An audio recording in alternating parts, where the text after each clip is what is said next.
Barber College Success, brought to you by Craig Charles of Crown Cutz Academy, Johnson City, Tennessee, Crown Cutz Academy at Bristol, Virginia, and now Proficient Nail Academy, downtown Johnson City. Spreading love the Tri-City way is one way, but you know what? Spreading love the Crown Cutz way is the only way. Customer service is something that we see all the time that's on an all-time low. And you wonder why. Why is customer service at an all-time low? People always wonder, especially barbers, how can they grow their income? How can they get a good reputation? It's real simple. It is real simple. Customer service. Create that ultimate experience where someone will want to tell a friend, want to tell a family member, want to tell someone else, go check that barber shop out. You want someone leaving from your presence and giving you a 5-star review. Why not? What are you in this industry for? Why would you not want a 5-star review? And it's that simple because I had a conversation last week I had several conversations with some seasoned barbers.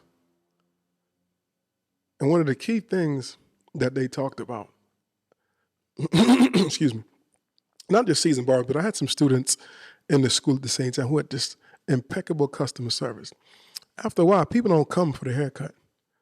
They're just coming because that relationship you built with them. And when you build a good relationship with a client, in whatever it is, whatever you do, but not just barber, but plumbing, electrician, if you're a bartender, if you're a waiter, you build that rapport with people, people are going to come back to you because people want to spend money with you. People want to spend their money, but when they spend that money, they want to make sure and let you know that, and understand that, hey, you appreciate them. You have to appreciate people. When you appreciate people through your great customer service and create that ultimate experience, you cannot go wrong. Developing strong customer service in the barber industry is important. And I know we talked about it. We hopped on a little bit last week about creating those soft skills. What are the soft skills? Simple as just being polite. Greeting people when they come in. I know we've seen several people in several instances. Even if you go to Walmart, the feeling that you get when someone acknowledges you when you walk through that door, you feel great. The feeling that you get when someone just gives you a thank you note or a thank you card, you feel great. It's the same thing. But now you have an opportunity to verbalize it. You have an opportunity to tell people how you feel on a personal level. I appreciate you. Thank you for patronizing my business. Thank you for allowing me to just cut your hair. Thank you for stopping by. Even if someone stopped by your business and don't spend with you or purchase something or purchase a service, there's nothing wrong with saying thank you for stopping by. Thank you for taking a look into my business. Because all that's going to add up. Your tone of voice, your mannerism. Why is that so important? Because that's what people remember you by.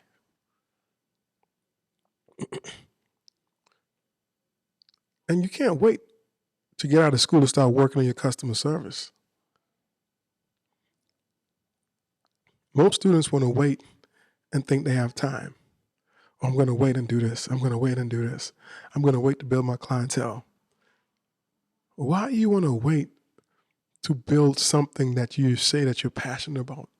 Why do you want to wait to build something that you're spending money on to learn?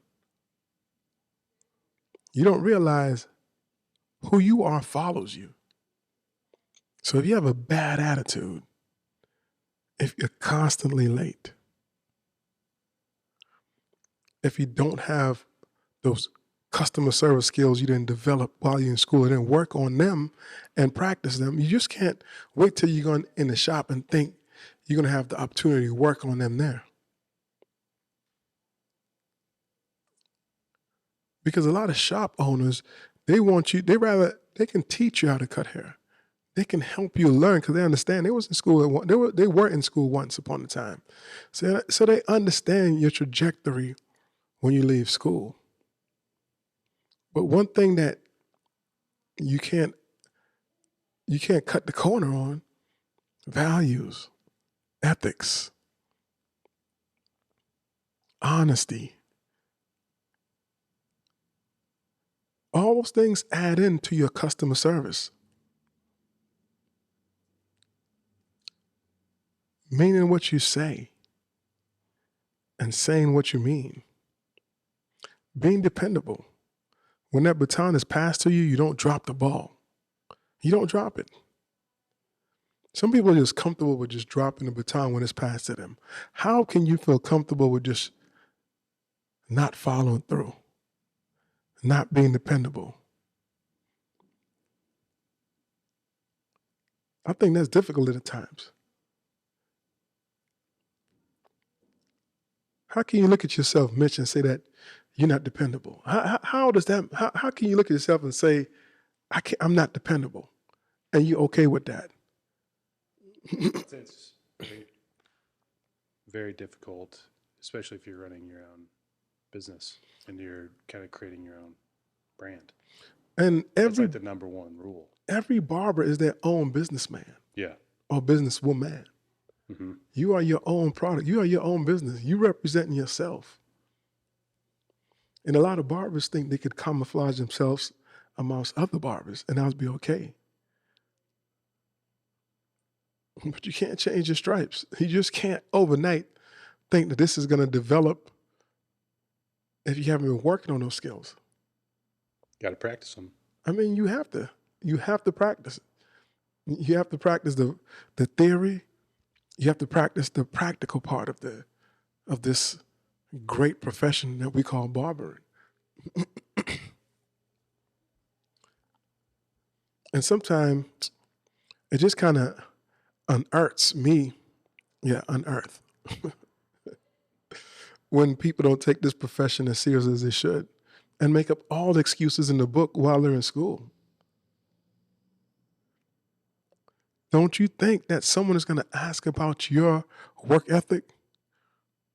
Because most people are not worried about, you can give a good fade. They want to know how you're going to represent them. Why are you making all these excuses now? Were you making all these excuses in school? Where did that come from? I mean, some things happen and people just can't control it. But when I look back and think about students, I remember this girl, I probably spoke to on her or about her on this podcast before. She was pregnant. She was driving 2 hours away and never missed a day of school. What does that say about her, Mitch? Dependability. Right? I mean, of course. Yeah, I mean. She's dedicated. Dedicated, never missed a day of school. Yeah. And she was pregnant. Something, she's taking it serious. And there's a lot. And drove 2 hours away. And drove 2 hours away, yeah. Whew, shout out to her. Big shout out. So when someone lives like 5 minutes, 10 minutes away, it's almost hard to hear the excuse that they make up. So I had a shop owner call me today and he asked me about a student. And I said to him, let me get back on. Let me talk to the instructors. Because being a school owner, I'm not at the school all the times. And I have 3 schools now. So I'm going to the barber school in Bristol, Virginia, coming to the barber school in Johnson City, Tennessee, and also checking out the nail school in Johnson City. So some days I don't get to see all the students. Some days I may be at one school for 10 minutes, maybe less. Some days I don't go to the schools just because of timing. So the shop owner asked me about one of the students. I was on my way to a concert. I went to see Stephen Marley. Shout out to Stephen Marley. That was a dope concert. It was big. It was epic. Stephen Marley did his thing. Oh yeah, Stephen Marley. Yep, got the shirt on. Stephen Marley did his thing. But anyway, right before I got to getting ready to walk in, got a call from a good friend of mine. He's like, "Hey, I want to ask you about a student." I was like, and I answered the phone. We started speaking, and I spoke to him. I was like, "Well, yeah, really good person. They do their thing." So I followed, and that was Saturday. So I followed up with them today, and I called the school, and I asked the administrators about the one student. They said, just ask her basic questions. And I think, and this is for anyone, if you hiring a student, ask them the tough questions. How is your relationship with the instructors? How is your relationship with the administrators?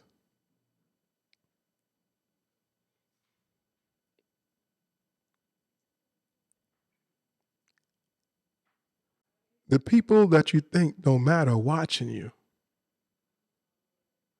The people in the office, not just the instructors, but there's so much stuff that goes into one student to get them prepared and ready to graduate. And I don't think a lot of students notice that people are watching them. So when someone calls for a reference, they're going to call the school, and the school have to be honest.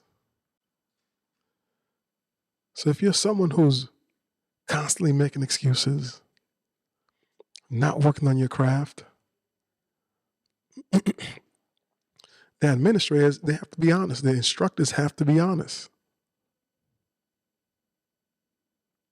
And again, there's always something to work on while you're in school. Customer service. What is it like to give someone an experience? What can you do to help increase your income? What can you do to work on your retention of clients? What can you do to work on your reputation? Just show up and be honest. Just show up. Because things that you deem not important, they always will come back and bite you. Just show up. How simple is that? You're not going to just turn it on when you graduate if you're not practicing how to be a great barber, how to have great customer service. You're not just going to turn it on. It just don't happen like that. The importance of those skills and the curriculum that school have set up for you, all those things are set up for you to succeed. And now where a lot of schools are going virtual and students are coming in one time a week, sometimes twice a week, you're going to miss out in the essence of a lot of things to make you be the best possible service provider. And I've contemplated about this virtual thing where students are coming in 1 day a week, 2 days a week, and a lot of state boards are approving that. But are you disciplined enough to work on your own independently? Are you disciplined enough to get in that textbook and just go straight through it and knock it out? Are you disciplined enough to go through that workbook? Because being a school owner at times, you almost have to hold some students' hand to get them through the program, which I don't mind because I love the industry that much and I want you to be so successful. And again, when I see some students not taking it serious, I can almost cry. I can, Mitch.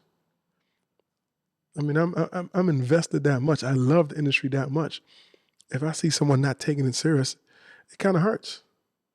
Because I'm like, man, you playing with the industry. Treat the industry well. The industry is going to treat you better if you treat it well. Don't take the industry for granted. Treat the industry well. And it's simple when you're in school. Y'all heard that lightning out there? There's a tornado watch. So we got to be careful. If it cuts out, it's power. It It may happen. as long as we got a roof, Mitch, we should be good. We should be okay. Yeah. Yeah, even if it's flickering and we got some power, we're good. We still don't rock. Yeah, because I love the industry that much. I want to be on this podcast. Rain, sun, tornadoes, whatever. Never fear, Craig is here. You like that one, Mitch? Yeah. It's the new catchphrase. Yep. Never fear, Craig is here. But yes, and I got this from my good friend Donnie Joseph. You can't reap and sow at the same time. You gotta choose one. And most people try to reap and sow. You can't do that. It's not gonna work. Especially as a student, you can't reap and sow at the same time. Because if you reap and sow at the same time, you're comparing yourself. You're trying to put yourself in a position that you're not ready to be put in yet. Take your time. Let the process affect you. Take your time. Don't beat yourself up. Most states have 1,500 hours for a reason. Some states have 1,100. Some states let you get out on an apprenticeship after 750. Take your time. And again, I've talked to so many people, and they say the same thing. It's going to take them about at least 1.5 to 2 years after they get out of school and hit their strides. It's okay. It is okay. And I said that's most people. Some people, there's anomalies now. We're just going to come out the box just raking it. But give yourself some time, because that time you're building clientele, you're building a reputation, you're building a discipline, you're experiencing different types of styles and textures of haircuts, because people are going to come at you with all these different types of styles and textures. And you have to give yourself some time to learn some people, their heads shape, their hair texture. And that takes some time to build just that trust, because everybody's not going to trust you when you first come out of school, but it's okay. But one thing that should never be mistaken, they should be able to trust your customer service. They should be able to trust that you're going to give them a great experience, that you're going to be respectful. You're going to cut their hair with plenty ethics. You're going to cut their hair with plenty values. And you're not going to shortchange them and cut corners. That is important. That is valuable. And I'm here to tell you today, those things right there can help you keep clients. When you build a client, what you don't realize, you can have a client for 5, 10, 15, 20, 30 years at times. I'm pretty sure some guys who are still cutting in their 60s, 70s, late 50s, they have some clients for 30 years.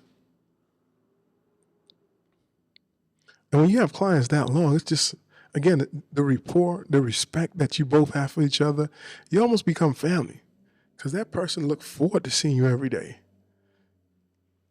Or every 2 weeks, not every day, every 2 weeks.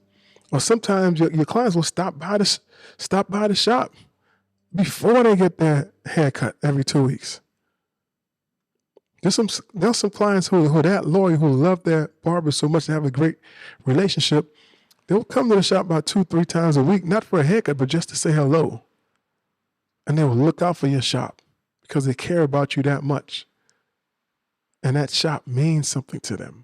You don't run into them, but you don't build that client right out of school right away. You get them in the chair. You give them that experience. You work up to that, to building that clientele. You will work up to having that longevity with a client. But it takes time. It takes time. That's not going to happen after one haircut, 2 haircuts. It takes time. But the way you prepare your conversations, sanitation, how you take care of things, how you show how you want to represent yourself as a master barber. People take note.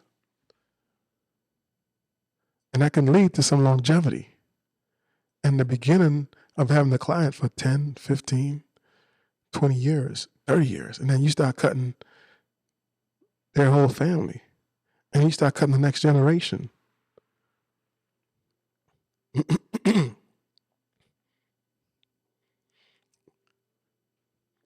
You build up a good reputation with your clients. You've been cutting for about 10 years, 15 years, and they have a little baby. You better believe the first person they coming to is you to get their haircut.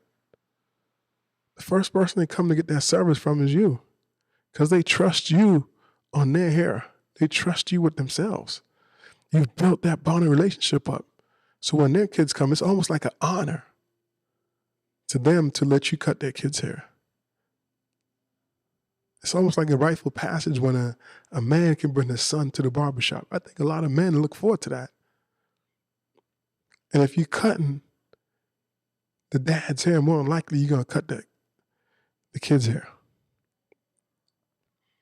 And imagine building a relationship, building that bond from a kid that's 18 months, 2 years, 2.5 years. I think ideally to start cutting kids, it's about 2.5 years, I think. Before that, it's a little, give the kid about 2.5 years on this earth. 2 to 2.5 years. And then you can start cutting kids' hair. I personally, I don't like going below that.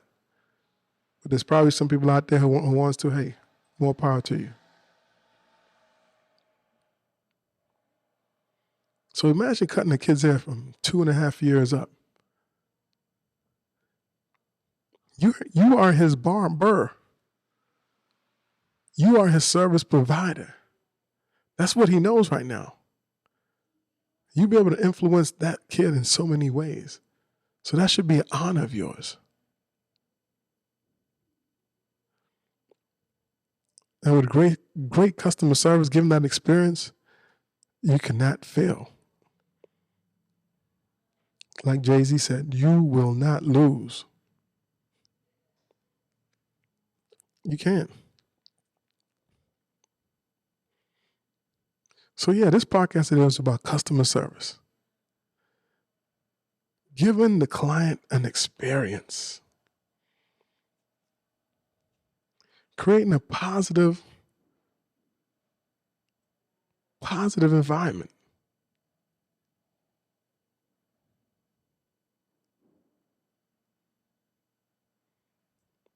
The importance of developing strong customer service skills. That is important. That is undefeated. The importance of developing strong customer service skill.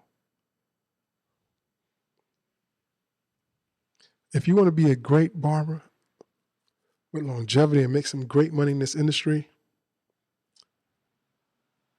you should develop those skills before you even start thinking about posting and beating yourself up because of your fade is not blurry enough. How about having the best customer service skill in school?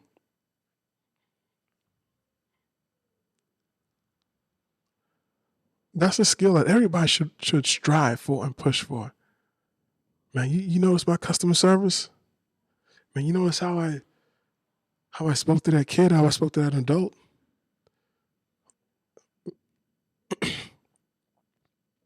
Role play some more. Man, hey, and I've seen students with good customer service skills. I've seen students get tipped $100. I've seen students get tipped $60, $70, $80 in school. And what is the difference? Because people can see that they love their job. When someone is happy for you and they see that you love what you do, they appreciate you more. They appreciate that. And people can tell those who love what they do. People can tell those who love what they do. Excuse me. People can tell someone who just absolutely just enjoy their job, enjoy what they do. It shows. It shows even when you're cleaning up, when you're sweeping. It shows. You have some joy. You don't mind sweeping someone else's station. You don't mind sweeping the whole shop. You don't mind cleaning the bathroom. You don't mind taking on some tasks that the barbers don't want to do. You are an ultimate team player. That goes a long way. That goes a long way.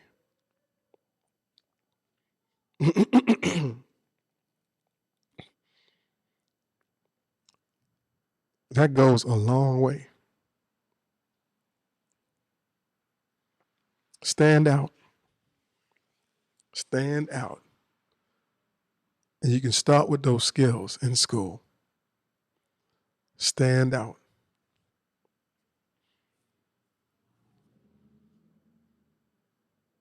And that's the beginning of a wonderful career where your reputation is going to be impeccable. Your retention rate is going to be A1.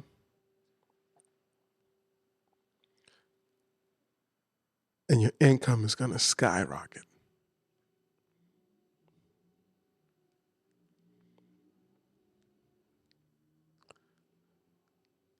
And there we have it, customer service.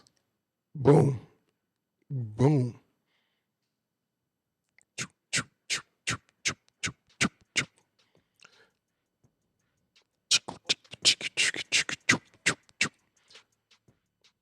Customer service.